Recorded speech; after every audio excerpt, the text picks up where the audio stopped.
And frankly, I've become known as someone who asks everybody, do you condemn Hamas? Well, if you don't condemn what they did on October the 7th, I don't really want to have any more time with you. If you can't condemn the slaughter of 1,200 people and 6,700 more wounded, if you can't just condemn that act without any equivocation, it's a kind of pointless conversation. If you can, and a lot of my pro-Palestinian guests have done that, then I can have a proper conversation with you. Oh my God! Can I have a hug? Of course. Can I have a hug? How are you doing? How are you doing, man? Really good to see you. You good? How are you? How are you? How are you? I'm good. Yeah, good. You good? Very nice to see you. I'm so glad you came in today. Of course. I mean, I want to always be in person. It's much nicer. No, it's great. It's great. Yeah. But what you can't dispute, Bassem, is that clearly since 2005, Hamas has spent a fortune of money they could have spent differently with their people. They spent it on this sophisticated and extensive tunnel system. The tunnel system that is bigger than the New York subway system? It would appear so. 450 miles? I don't know. Do you know how big it is? 450. I mean, nobody. I think if there's 450 miles underneath the tunnel, we have seen droves and droves of tunnels. What we have seen is small rooms, very, very. So you don't believe that there is? No, I don't. No, I don't believe. Of course, there are tunnels, but I don't believe that they are like 450 miles because that's ridiculous. If you want to understand, you tell me that Hamas, under siege, were able to build a subway system bigger than New York in less than 15 years? I don't think. But here's my analogy for you with the Mike Tyson thing. If you had taken thousands of people and you'd gone to Mike Tyson's house and you committed atrocities on his extended family and friends, raping them and killing them and setting people alive. Well, I know you don't believe there was any sexual abuse. No, I don't believe. Well, there was sexual abuse. We can talk about that. Well, we will come to that, but I think it's inarguable. It's been investigated by the United Nations. Established have by you read the report? Well, I've had journalists who I respect more than any in the world. Have you read the report?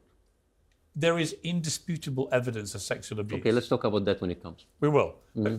Well, we'll agree to differ, I'm sure. But my point is, I believe it has been established. But putting aside that, you don't dispute people were killed. You don't dispute people were set on fire. You don't dispute any of the stuff that happened on October the 7th that we saw through Hamas's own cameras, right?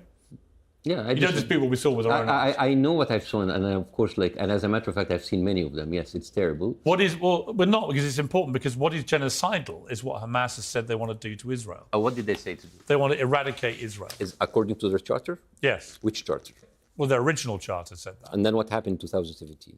Well, I'd rather go forward to what hapappened. No, but what happened? No, hang on. Like because you're. I know they rewrote the charter. Yeah, but why don't you say that? Because it's overtaken by what happened on October the 7th. So it doesn't count? No, because Bassem, because. I mean, you keep telling people as if this is the status quo. No, I'm not saying that. I'm saying their original charter stated eradication of Israel, and the Hamas spokesman said after October the 7th.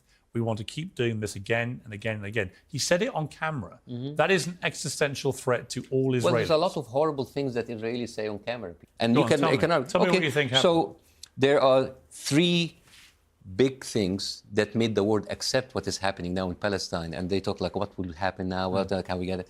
Three things. The story of the decapitated babies. That was not true.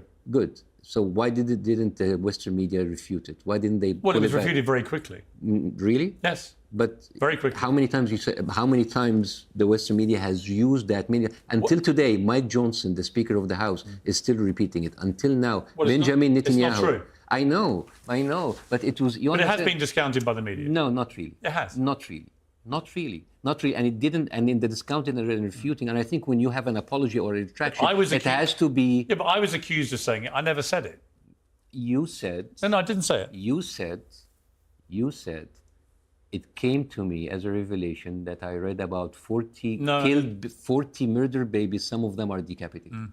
Yeah, maybe in that. Yeah. You said which that. Were early reports with John Collins. Yeah. Right. Which were early reports. I understand. Which turned out not to be true. I know, but like this. But you understand the shock, the initial shock that made the public turn a blind eye of what's happening. Like, I mean, if I was like a European, it's like, oh my God. But I would throw back at you, Bassem, this.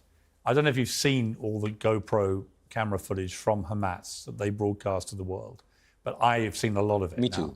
And I have them. I've seen them. So I think splitting hairs, which is what I would call it, over the nature of the depravity, given the way that they openly boasted and gleefully conducted so much depravity, I just think it's a bit pointless. It's like, what's the point? So let's talk what you're trying to say is, yes, they were barbaric. Yes, they were disgusting. They may not have done this precise thing, so therefore I give them a pass. But no, the thing is, both of them are terrible. You're trying to, if you don't mind me saying, what you're trying to do is say, well, they weren't quite as medievally barbaric as that, but they did do this, and that's not as bad. And I'm saying to you, actually, it is as bad. Yeah, one person, kidnapping a baby. One person killed, one person kidnapped. And they did behead people. Where? On October the 7th. When? Multiple reports of beheadings. Babies? I didn't say babies. I said they did behead people. Why would they? Is beheading an adult worse or better than a baby? Like, how many decapitated babies, Palestinians, have you seen already on television? Yeah, way too many. Yes. Disgusting. Yes, again. But I can say both are disgusting. Can you? Yes. You do? Of course. So you accept people were beheaded? But again, media. Do you accept people were beheaded on October the 7th? I haven't seen anyone beheaded. So no evidence of any... I've never seen it. What do you think happened then to all these people? Oh, they were shot point blank. They were, some of them...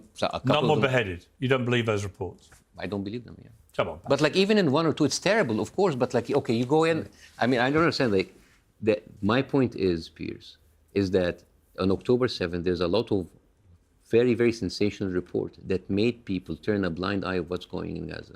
One of them is the beheaded babies, right? But that was discounted so quickly. No. It was, I remember. Well, so why is Mike Johnson still doing it and saying it like... I've not seen him do that, but if he is, he's wrong. Yeah, but many of them still. That is actually the narrative. That's the narrative. That's how we I've not seen anyone in official... So that's one thing. This is the decapitated. But the second thing, the Hannibal Directive. Low-key sat here in my chair, and you talked to him and you said... you read a piece of heart saying that investigation of the IDF ordered Hannibal Directive to be used, adding that they didn't know how many soldiers were killed. But it was used. And then 2 minutes later, he said, like, there's a lot of documentation. And he said, like, I just read it to you. It's never happened. No, it happened, Piers.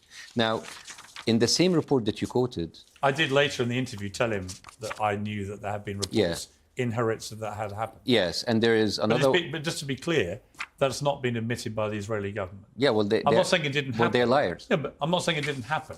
I'm just saying I did say to Low-Key that there is reporting in Haaretz, which is one of the big Israeli media publications, that it had happened and that order had been given. It has been unequivocally denied by Israel. Yeah, that's my point. I know, okay. Right. But my point about what Hamas did is almost all of it is indisputable because they gleefully broadcast it to the world. These things are not up for debate. They went house to house. I never deny that, and I'm not defending it. So trying to equivocate with no, I'm not equivocating. The scale of the barbarity. No, the scale is important. The scale is important because if you came to today, first of all, the original number was 1,400. It was down now to 1,200, and then it down to 1,129. That is the final official number. One baby was killed, Mila Cohen, 10 months old, and one kidnapped. One kidnapped. Right. All right, and 12 kids were killed between the age of 1 to 9, and 36 were killed between 9 But you don't believe that any women were sexually abused? Right? Okay, let's talk about that. Yeah. But before that, like, I mean, I just want to just mention something about because that's important. This is the pictures. You know this picture, right? Is this burnt out cars after October 7th? Yes. Okay. This is the parent. All right. And then we should believe that Hamas went in with AK-47 and caused that kind of damage. Have you seen the footage of them actually going car by car doing that kind of thing? Yeah, but they didn't. This is burned and destroyed. How do you know how many they did? Does this look like AK-47 thing? Looks like a bunch of cars have been set on fire, yeah. Yeah, set on fire. Okay, this, and then if you, like, I know... What's your argument? The Israelis did all that themselves? This is pictures for something called the Highway of Death from Iraq. This is the same thing. This is Apaches. These are Apaches, right? So this is actually cars. Right, but have you seen the footage of Hamas going car to car? Yeah, killing them with machine guns. And setting fire to the cars? Yeah, but that is not the actually, that is exactly how they... Yeah, that is like a car of an Apache. These are the Apaches. Well, it's also the look of a car that's been set on fire. Yeah, but that doesn't cause that kind of generation. You're just surmising. You're guessing. No, I'm not guessing. Why are you trying to excuse what Hamas did? One of them is I'm not excusing. Right. I'm talking about facts. Well, these aren't facts. This is just you saying. Well, look at these pictures. Look at those. They look quite similar. At least. Have you seen many burned out cars in your life? Because I have. Really, and I have too. In the revolution, I had many. Yeah, but that's. And they didn't look like that. But this is Apaches. Or it's burnt out cars. So many cars with them. There were a lot. They went car to car to car. Yeah, they were literally stopping cars and killing people and burning them. Interesting, yes. Well, why wouldn't you believe it? They wanted us to believe that. They wanted to show the world that. Well, at least there is a shred of doubt. It seems, there's not really. What you're trying to do, Bassem, and I understand it, but what you're trying to do is you're trying to put a little protective shield up to what Hamas did. And my response is, I don't know why you would do that, because Hamas didn't want any protective shield to what they were doing. They were gleeful about it. They showed the world in live streaming exactly what they were doing. They were proud of their depravity. You don't need to defend it, I'm not defending it, or downgrade it, or diminish it, or reduce it. I'm talking. Well, let's talk about your claim that you don't think any women were sexually abused. Yes. Well, the Times of London, which is a right-leaning newspaper, talked about the UN report, and they said Pramila Patten, who confirmed Israeli authorities were unable to provide much of the evidence that political leaders had insisted existed in all the Hamas video footage Patton's team had watched and all the photographs they had seen. There were no depiction of rape. We hired a leading Israeli dark web researcher to look for evidence of those images, including footage deleted from public sources. None could be found. And Patton said the first letter that I received from the government of Israel talked about hundreds of thousands of cases of brutal sexual violence perpetrated against men, women, and children. I have not found anything of that. That is the UN report. Well, the same UN Special Representative, Pramila Patten, reported in March 24 that there was, quotes, clear and convincing information that Israeli hostages in Gaza experienced sexual violence, including rape, sexualized torture, and cruel, inhumane, and degrading treatment. That there are reasonable grounds to believe such abuse is ongoing. And there was also, her quotes, reasonable grounds to believe that conflict-related sexual violence occurred during the 7th of October attacks in multiple locations across Gaza periphery, including rape and gang rape in at least 3 locations. But the same commission said has refused testimonies obtained by journalists and the Israeli police. I mean, I'm reading the same report. It's the same woman. And I'm reading the same woman. March 2024. So my point is, you're reading selectively from that report. And you're reading selectively too? I'm reading a point which actually crystal clear that there was sexual abuse and violence both on October the 7th and indeed to hostages, which may be ongoing. No, I've read the whole report. And then what you say... Well, why haven't you read that? I've read that. And I but also, if you read that, you would include that. But if you read that, you'll include that too. Yeah. Yeah, so the thing, you see what you're saying here? That Well, no, you're just not reading that out. Piers, the thing is like... I have great respect for you, Bassem. If you're going to use a woman's quotes to prove your point, you've got to use the rest of the quotes where she actually proves the opposite. Yeah, but in the same report, they said that all of this was not provided by the Israeli or any forensic evidence that proved that. It's mostly witnesses that was provided clear by and the convincing information. Reasonable grounds so to believe. but there was no... It was written and there's I've also read people like Christina Lamb, one of the best war correspondents in the world, who writes for the Sunday Times, who has done some stunning journalism with victims of this abuse, female victims of the sexual abuse and rape. I mean, are you saying she's just made that up? Is she lying? She's an award-winning journalist. Why would she? Well, also Gettleman, Jeffrey Gettleman, who's an award-winning journalist of the New York Times, who wrote the Screams Without Voices, Screams Without Words. His article was completely panned by 60 journalists who said that article was a shame. But are you saying that Christina Lamb just made her reporting up? I don't know who's Christina Lamb. You've never heard of her? No. Literally one of the top war correspondents in the world, renowned for her utter impartiality. Yeah, but the thing is... From a series of reports of women who were raped and abused by Hamas and continue to be so, the hostages. And you don't believe any of it? You think none of it's happened? No, I don't believe. You see, I find that disheartening that you wouldn't believe that. No, I don't believe it. And the thing it makes me think, Bassem, that, and I listen, I say to you, I have great respect for you, but it makes me think you look at it through such a partisan prism that you can't, even when confronted with obvious I just confronted depravity. You with the same reports. Well, but you said... I showed you the Hannibal report. But the point you're trying to make is, well, all these cars were obviously blown up by Israel. Hamas didn't do that to any of them. Hamas didn't rape or abuse any women. And it's all bullshit. Of course they did. Really? Yes. Okay. You know it. No. In your heart, you know I don't think so. You don't want to concede an inch. No. And understand why, because you think that actually the bigger picture is that Israel's behaved like this for so long towards the Palestinians with their occupation, apartheid. But we never know. As a matter of fact, we have the Israelis raping Palestinians on camera. But you think it diminishes your argument if you give an inch to any of this stuff? My point to you, my point to you, it would actually, I think it would strengthen you, not diminish you, if you were able to concede these things had happened, rather than try and defend it or try and excuse it or pretend it didn't happen. Isn't that more important than this kind of manufactured rage? I mean, why don't you talk about like, well, this is your tax money, aren't you worried? No, but like seriously. No, I hear you. I'm very, very curious. Yeah, but why don't you talk about this? But Bassem, as you know, I talk about the war all the time. And as you never talked about the Israeli lobby financing your British minister. There are always you lots. Never did. All right, there are always lots. You never did. Okay, but there are lots. You never did. Okay, but I've also been, as you know, increasingly critical of the Israeli government. You can't accuse me of being biased. I'm sorry.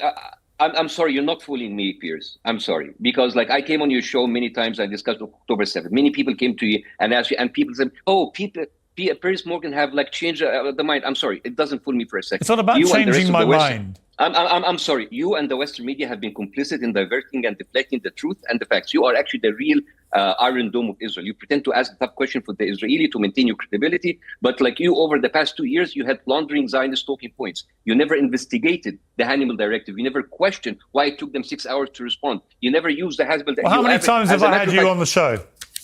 No. Well, how many times? Don't throw. How many times have you been on? It doesn't matter. No. It's not about. You say me. I never It's question about these you. things. I've platformed you multiple times, and you have talked about this every time, right? So you have been doing that on my show. Literally, you have been doing that on my show. And you effectively sabotage these interviews. I brought up in your interviews many times Asa White Stanley, who's a British reporter who talked in length about the rape hoax, about the Hannibal Directive, and he was raided by British police. They took his laptop, and I asked you twice on your show to bring him on your show to talk to you about how the Israeli propaganda lies are all lies, but you never did. If you actually were actually honest about this, you would do this. Not about platforming. I mean, you platforming people. It's good for views. It's good for reach. So the question is, when you have this cover up by the FBI, when the FBI let a pedophile from Israel flies back to Israel, while also Israel is known to be holding the biggest number of pedophiles escaping from justice, having refuge there. All of these things, doesn't make you like, what the hell? This is like a whole cover-up. Well, it does, but then it does, Bassem. But then when I see you say Charlie Kirk's murder was clearly a hit job and you imply it's Israel, I think you've lost your mind. Maybe I did. Like I lost my mind when I told you about the Hannibal Directive, and then I came. No, I think there's merit to the Hannibal Directive story. Oh, there's merit. Yeah, but I think you're completely. Because I remember you making fun of me, and you telling me you showed me just a bunch of pictures. Yeah, unlike you, Bassem. So now you're changing your mind. My views of things evolve when I see new information. It's called being a journalist. Really? Why don't you do your job as a journalist and actually talk what about you mean is, why don't I smear? What you would like me to do as a journalist is only focus on anti-Israel stuff, and that's fine. That's what you want to do. No. I'm saying that you're not asking the right questions because you. Well, maybe you're a better journalist than I am. Then. The trouble is, Bassem, it's never enough for you. You see, it doesn't matter how critical journalists are about Israel. It will never be enough for you because you want the right. You want the right to suggest that Charlie Kirk was the subject of a hit job by Israel. You want the world to think that. That's why you said what you said, and that's why when I asked you, you went, Netanyahu says it wasn't him. By the way, I'm not even the only one. People are actually. Here's the thing: if you continue lying to your people. Right, I'll tell you what. Let's call me a conspiracy theorist. Right, Call me someone who is illogical. Call me whatever you want. If your government continues to lie to you consistently, this is where conspiracy theorists thrive. If you're not transparent, but why do you want to be one of them? If you want to cover, no. I'm not saying I'm one of them. Why float a mad conspiracy theory about Israel? Because it's the internet, and I'm a comedian. Okay, but it's not that funny, though, is it? Actually, a lot of people thought it was very funny. You have millions, I'm sure they did, but millions of people follow you, and you want them to think that Israel was behind the murder of Charlie Kirk. And you call me an ill-informed, irresponsible journalist. Yeah, because I'm not a journalist. I'm a comedian. Remember, I'm a clown. I don't think you're a clown. That's what I do. Oh, I'm a clown. Actually, I'm a comedian. Comedians are actually overpaid. But I think clowns. you're somebody who is so blindly hateful of all things Israel that you'll even promote a conspiracy theory, which is obvious nonsense, that they have something to do with Charlie Kirk's murder. I'm not blindly hateful of Israel. I'm actually eyes wide open hateful of Israel. Sure. But unfortunately, what it's done is driven you to promote conspiracy theories about their potential involvement in Charlie Kirk's murder. Promoting. I just released a video today, and I told them, you need to give us better lives. I didn't even mention that Israel. I said, like, this is a hit job. It was a hit job. Whether it was like a... You inferred it was Israel, and when I asked you about it, you went on a little rant about Netanyahu. Everyone can see it for what it is. No. Okay. So call me a conspiracy theorist. No, I think you're doing it quite deliberately because you hate Israel so much. You want to associate it with every bad thing that's going on in the world. Whereas I prefer to be a bit more nuanced about it. Let me ask you about. Let me ask you before we finish about the Elon Musk intervention in the UK protests at the weekend, the Unite the Kingdom rally organised by Tommy Robinson. What was your view of that? Actually, there was a scene that I found it very interesting. I felt like the Maori, which is the indigenous people of New Zealand, they were doing like a traditional dance, like a haka dance, and they were like tearing off the Palestinian flag, which I found it's like an oxymoron, like indigenous people tearing off Palestine. Well, let's talk about Toby Robinson. This guy has been in Israel many times, and he has like IDF shirts and Mossad shirts all over. Should we actually call that a conspiracy theory, that he's not like actually like someone who's been pushing a certain agenda, or that also? No, he's obviously been pushing a certain agenda. He's very pro-Israel, obviously. Yeah. Oh, okay. So that's not a conspiracy theory then. No, it's a fact. He admits it. So Israel openly causing civil unrest in London. In London, Israel has been openly causing all of these problems. Israel has been openly. But he's not Israeli, is he? No. But he is being put by Israel. Like Israel doesn't have to. Like I mean, he was doing this stuff long before Israel came along. Trust me. The 525 Congress people out of the 535, which is 98% of Congress, they're all paid by Israel and not Israelis, and they're causing more damage to American public more than anything. So the thing is, let me tell you something that like it might actually make you see where I come from. If you are a citizen of a country, and it is the superpower of the world. It is one of. By the way, I like living in the United States. The United States is a great country, and the people here are great. I have never had a single bad day here because the people here are lovely, and it's a great country, a great potential, wonderful people. But when you see that all of your politicians, all of your representatives are openly financed by a rogue country that is indicted in the ICC and ICJ.